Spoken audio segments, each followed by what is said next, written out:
It's V6 that I'm putting into a bottle to make it easier for me. Carrier oil V6. Because I missed it. How much? It's Young Living's, the V6 is, so a carrier oil is anything like jojoba oil, which that's the bottle that I'm using now, to make it easier to pour.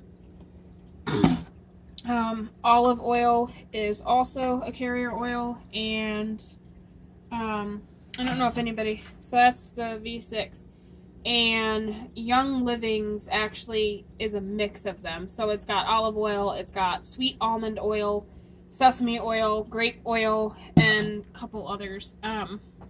So I lost track. Was that 2 or 3? I think that was 2.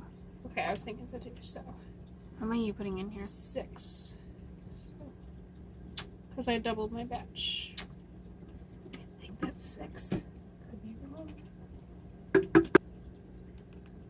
Is this just teaspoons or tablespoons? What do you have in your hand?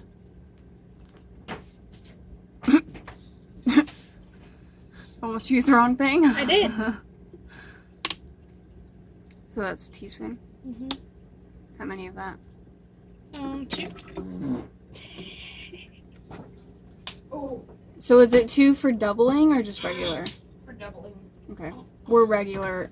Wow. Ugh. We are doubling everything for this recipe, so everything I've told you so far is not doubling it. No, this is doubling. I know. I told them not doubling for dry. Okay. So this in here is baking, sorry, citric acid. Citric acid, baking soda, Epsom salt, and what was the other one? Epsom salt, baking soda, cornstarch, citric acid. Cornstarch. Did you add everything? Yes. All right, and then what you want to do is you want to mix it really good. It all looks the same, so just mix it. I suggest a mask. Yeah, suggest a mask because. Should we dye these? Like, what scent should I do? Lavender, a couple peppermint over there. Should I stick with those 2 and only offer 2, or should I do a different? I mean, to start with, and then see what they want. So what should I do this one?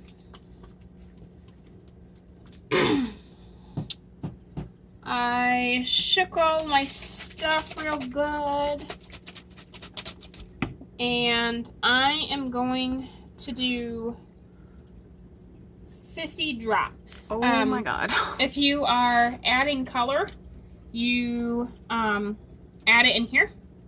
And I am cheap, so I add my oils to the bowl. Because if you don't happen to use all this, which this time I will because I've gotten good at it and looking at it, but there's been times where I've added it to here and then kind of cried because I didn't use it all. And I wasted my oil and I'm cheap. So, alright, so 50.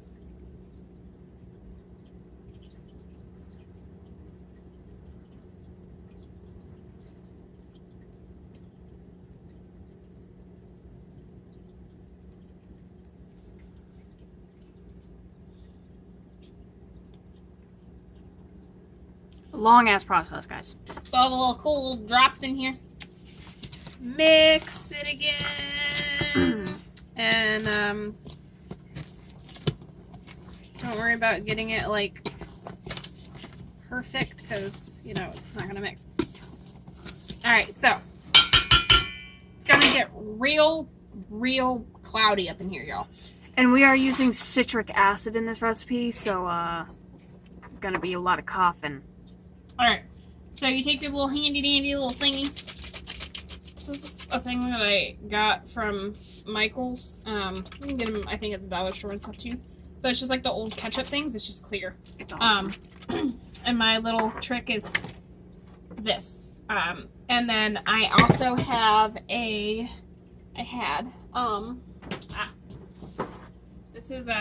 this is just a little spray bottle because this is easy, and when the consistency, so they say wet sand, but to me it's kind of hard. So you want it to feel slightly damp, but when you grip it in your hand, which I'll show you, it should kind of be, if you're building a snow castle, You want it to be able to form. If you're building a snowman, same thing. You want it to be that kind of stuff that you can make a snowball with. So you don't want to add too much. This is just water. It's really hard to get the consistency right. So you're going to get this, and this is something that if you want, you got to work at. It's going to be frustrating. It doesn't matter how many you've made. There was a time, I think I made like 150, 200, not even kidding. It was very frustrating, but I wanted to make them. So, got that, and even now, sometimes I struggle. So, all right, I know I'm going to use this, but the thing is, y'all, that when you squirt this in there, it's going to activate this. So you have to get it all in there and then start mixing with your mixer. So, and I don't know if you can see it, but it's activating. Oh yeah, that's showing up a little bit. Oh yeah.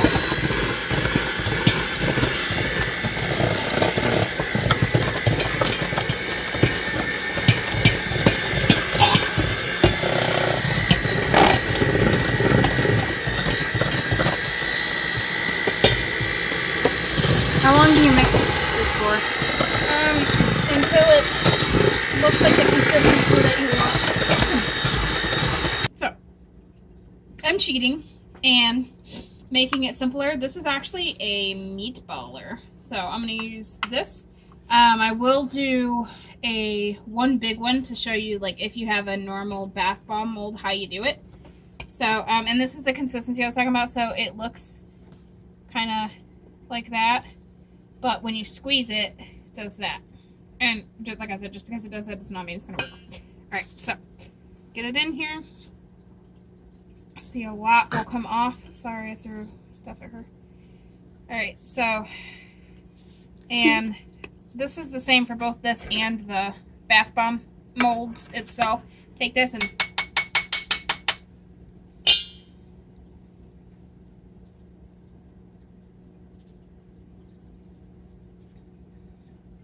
you have a bath bomb.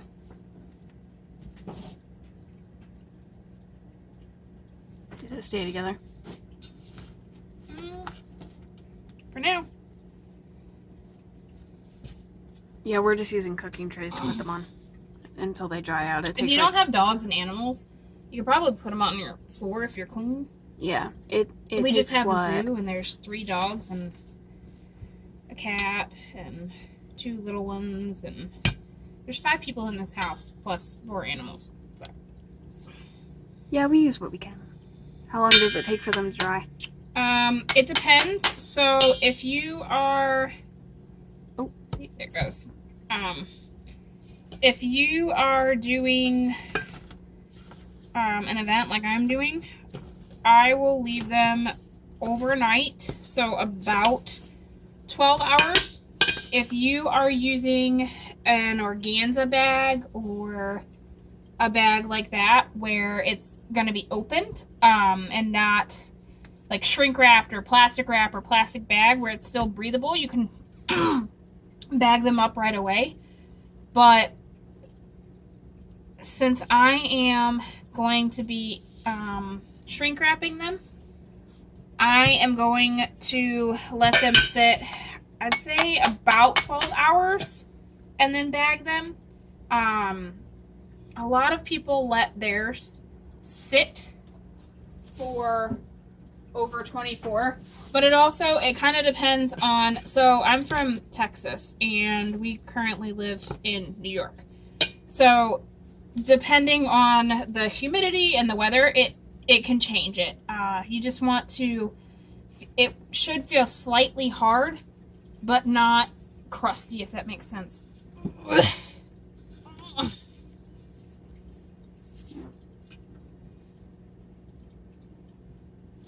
think this one broke. Yep, it did. So as you can see, some work, some don't. And this is the same batch. You just gotta be patient.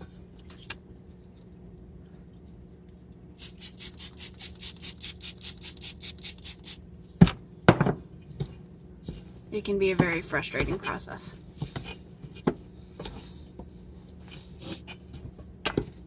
No, not really. I mean, just an update. We have had literally 2 work. 3.